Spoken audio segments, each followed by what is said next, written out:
Digital విప్లవం గురించి మాట్లాడితే మన జీవితాలను పూర్తిగా మార్చేసిన ఆవిష్కరణల్లో ఒకటి ఈమెయిల్. ఈ రోజు మనం ఒక బటన్ నొక్కగానే ప్రపంచం నలుమూలలకు సమాచారాన్ని పంపించగలుగుతున్నాం. కానీ ఈ అద్భుతం వెనుక నిజమైన కథ తెలుసా? చాలామంది ఈ సాంకేతిక విప్లవం అమెరికా టెక్ దిగ్గజాల వల్లే సాధ్యమైందని నమ్ముతారు. కానీ 1978లో అప్పటికి కేవలం 14 ఏళ్ల భారతీయ బాలుడు శివ అయ్యదురై ఈ చరిత్రను సృష్టించాడు. Please share and subscribe for more updates.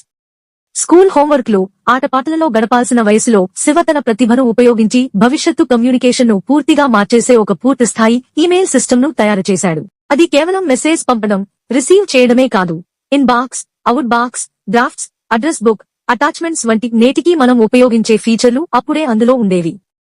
అంత గొప్ప ఆవిష్కరణ చేసినప్పటికీ శివ అయ్యదురై పేరు మన దేశంలో పెద్దగా వినిపించకపోవడం బాధాకరం.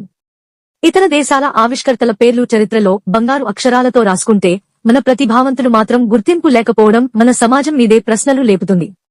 శివ అయ్యదురై కథ కేవలం టెక్నాలజీ గురించే కాదు, అది భారతీయ ప్రతిభ, సృజనాత్మకత, నిరూపిత మేధస్సుకి నిదర్శనం. ఆయన చెబుతున్న సందేశం ఒకటే: వయసు, దేశం, వనరులు అడ్డుకావు, సంకల్పం ఉంటే ఆవిష్కరణ సాధ్యమే. ఇప్పుడు మన కర్తవ్యం ఈ మరచిపోయిన హీరో గురించి ప్రతి ఒక్కరికీ తెలియజేయడం.